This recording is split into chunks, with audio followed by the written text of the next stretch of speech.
तो यारो मैंने एक मलयालम भाषा की एक फिल्म देखी है जिसका नाम है प्रवीण कदू सप्पू, और ये फिल्म एक black comedy crime thriller film है जो कि सोनी लिव पर हिंदी में अवेलेबल है। फिल्म देखने के बाद मैं कह सकता हूं कि ये फिल्म आपके दिमाग को हिला देगी। पहले भी मैं कई बार कह चुका हूं कि मलयालम फिल्में एकदम टॉप नॉच होती हैं जो कि आपके दिमाग को पूरी तरीके से हिला देती हैं। सस्पेंस और थ्रिल इतना कूट कूट कर फिल्मों में भरा हुआ होता है कि इन फिल्मों को आप देखने में मजबूर हो जाते हैं। ठीक उसी तरीके से ये फिल्म भी बनाई गई है। फिल्म की कहानी और फिल्म के एक्सपीरियंस के बारे में हम बात करेंगे, पर उससे पहले इस चैनल को सब्सक्राइब करें और अगर ये वीडियो पसंद आए तो इसे लाइक करना बिल्कुल भी ना भूलें।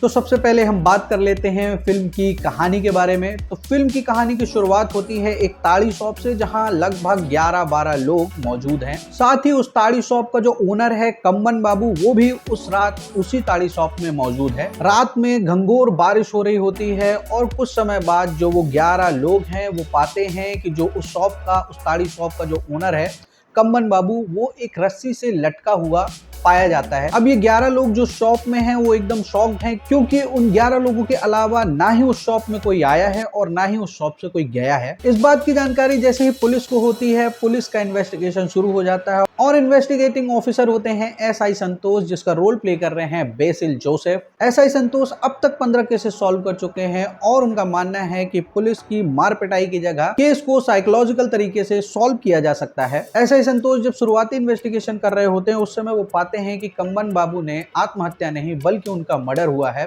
और पूरा का पूरा शक उन 11 लोगों के ऊपर जाता है। पुलिस उन 11 लोगों से पूछताछ करती है, पर मर्डरर कौन है इस बात का पता पुलिस वालों को नहीं लगता। ऐसा ही संतोष काफी इस केस से परेशान हो चुके हैं। उनकी जो साइकोलॉजिकल वाली थ्योरी थी वो इस केस में नजर नहीं आती। इसके बाद संतोष कौन सा रुख अपनाते हैं, किस तरीके से मर्डरर को पकड़ते हैं, कौन खूनी होता है, ये सारे के सारी चीजें जानने के लिए आपको ये फिल्म देखनी होगी। अगर मैं इस फिल्म के एक्सपीरियंस के बारे में बात करूं तो इस फिल्म को मैं कह सकता हूं ये एक क्लासिक माइंड ब्लोइंग फिल्म है। बेसिल जोसेफ जो कि एक मलयाली एक्टर हैं और इनकी सारी की सारी फिल्में एकदम डिफरेंट और फुल ऑन मजेदार फिल्में हैं। मैं इनकी सारी फिल्मों को रेकमेंड करूंगा, आप इनकी सारी फिल्में देखें, काफी मजा आएगा। बाकी मैं अगर इस फिल्म की बात करूं तो इस फिल्म को जब मैं शुरुआत में देख रहा था तो मुझे ऑर्डिनरी फिल्म लग रही थी, जैसे कि क्राइम थ्रिलर फिल्में होती हैं।